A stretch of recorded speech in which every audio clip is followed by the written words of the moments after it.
안녕하세요. 팀 디스메스입니다. 오늘은 수학사 이야기 시간인데요. 수학사 이야기로 르네상스의 수학에 관한 이야기를 준비해 보았습니다. 자, 그럼 시작하겠습니다. 르네상스 시대에는 로그의 발명자 존 네이피어, 3차 방정식의 비밀을 밝힌 타르탈리아, 고차 방정식의 문을 연 파치올리 등의 수학자들이 있었는데, 이처럼 르네상스 시대의 수학은 우리가 익히 알고 있는 것부터 시작해 우리 생활 곳곳에 숨어 있습니다. 오늘은 이 위대한 수학의 시대, 르네상스의 수학에 대해 알아봅니다. 르네상스라고 하는 것은 이탈리아 인문학자들과 화가들에 의해 주도된 문화혁명입니다. 이 시대의 수학은 어떻게 발달하고 변모되었을까요? 르네상스 수학을 한마디로 말한다면 사형기하학이 태동하고 상업 산술이 발달하고 로그의 계산법이 만들어지고 수학의 기호법이 만들어졌습니다. 이 모든 것들이 르네상스 시대의 사회 현상과 직접적으로 관련이 있다고 할 수 있습니다. 먼저 사형기하학인데요. 르네상스 화가들은 중세의 평면적이고 딱딱한 그림에서 벗어나 사실적인 그림을 그리기 위해 유클리드 기하학을 연구했는데 수학을 연구하는 학자들과 맞물리며 사형기하학을 태동하게 됩니다. 사형기하학이라는 것은 관찰자의 입장에서 원이 있으면 그 원을 찌그러뜨려 타원이 되었을 때 그 타원을 원래의 원과 동일하게 보는 사고방식입니다. 사형기하학에서는 평행하는 선이 멀리서 소실되는 점에서 만난다고 하는데 이것을 무한 원점이라고 합니다. 유클리드의 직선에 무한 원점을 첨가한 것이 사형 직선이고 유클리드 평면에 무한 원 직선을 첨가한 것이 사형 평면입니다. 이러한 사형 직선과 사형 평면이라는 개념의 등장으로 사형 기하학이 이 르네상스 시대에서 출발하게 됩니다. 이러한 사형 기하학은 건축의 절석 기술을 발달시키고 도시와 상업이 발달하며 화폐와 금융업이 한층 성장하는 발판이 되었습니다. 다음은 복식부기법인데요. 루카 파치올리는 로마 가톨릭의 수도사였는데 그는 수학을 연구하고 책을 편찬하고 유럽 곳곳을 다니며 강의할 정도로 수학을 좋아하는 사람이었습니다. 그는 수는 신이 부여한 것으로 그 자체로 존재하는 것이다라고 하며 수의 의미를 크게 부여했던 사람입니다. 그는 또 복식부기의 기초를 제공하여 복식부기의 아버지라고도 불리는데 이 복식부기란 장부를 기록하는데 들어오고 나가는 돈을 한눈에 보기 좋게 총체적으로 이해하기 쉽도록 하는 그것이 복식부기법입니다.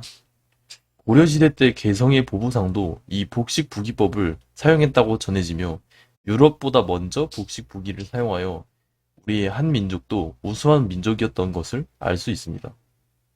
이 복식부기는 바로 민주주의와 자본주의를 형성하게 했던 밑거름이 되며 르네상스 시대의 경제가 발달하며 단리와 복리의 이자 계산법이 생겨나게 되는 배경이 되었습니다. 그리고 로그의 계산법인데요. 복식부기법에 의해 복리 계산법이 등장하면서 고차 방정식을 해결하기 위해 등장한 것이 로그입니다. 처음에는 로가리즘으로 사용했던 것을 나중에 간단하게 로그로 쓰기 시작하며 최근에는 LOG라고 표현하며 간단하게 사용합니다. 처음에 네이피어라는 수학자와 스티펠이라는 수학자의 책 X와 2의 X승의 관계에서 착안했는데 네이피어는 이 개념을 확장시켜 로그라는 개념을 만들게 됩니다. 이때 브리그스라는 네이피어의 친구가 미치 10인 로그를 상용 로그라고 하며 상용 로그표를 제작하며 당시 편리하게 로그 계산을 할 수 있도록 도와주었습니다. 최근에는 이 로그 함수를 지수함수의 역함수라고 배우는데 사실 이 계산들은 함수에서 나온 것이 아니라 이자 계산 등에 쓰이는 상업 산술이 발달하며 큰 수를 계산하기 위해 필요에 의해 만들어진 도구입니다. 다음은 수학의 기호법인데요. 이렇게 로그의 계산법, 방정식의 풀이법, 이자 계산에 필요한 상업 산술이 발달하는데 이때 대수법이 발달하기 시작합니다. 대수법이 발달하게 된 이유가 이 편리한 수학 기호의 등장이라고 볼 수 있는데요. 플러스와 마이너스는 독일의 위드만이 자신의 산수책에 처음으로 사용하였고 루트라고 하는 근호는 루돌프가 대수학 책에서 처음으로 사용했습니다. 그리고 등호는 레코드가 지혜의 숫돌이라는 책에서 처음 사용했고, 나눗셈 기호는 스위스 수학자 라니, 소수를 나타내는 기호는 스테빈이 처음 사용했습니다. 그리고 부등호는 영국의 해리어트가 처음 사용하기 시작했고, 곱셈 기호는 영국의 오트레드가 수학의 열쇠라는 책에서 처음 사용했습니다. 미지수의 문자 x, y 등등은 프랑스의 데카르트가 별량 개념을 만들면서 변수의 개념을 만들어 이를 처음 사용했다고 전해집니다. 이렇게 르네상스 시대에는 상업의 발달로 계산을 편리하게 하기 위해 간편한 기호를 필요로 하게 되어 기호가 생겨나기 시작한 것입니다.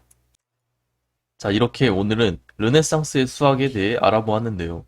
정리하자면 르네상스 시대에는 문화혁명이 일어나 화가들이 좀 더 사실적인 그림을 그리고 싶어 유클리드 기하를 연구해 사형 기하학을 발달시켰고, 상업과 경제의 발달로 이자를 계산하기 위한 복식부기법, 로그의 계산법, 그리고 일을 편리하게 만든 여러 가지 기호법이 등장하게 되었다고 할 수 있습니다.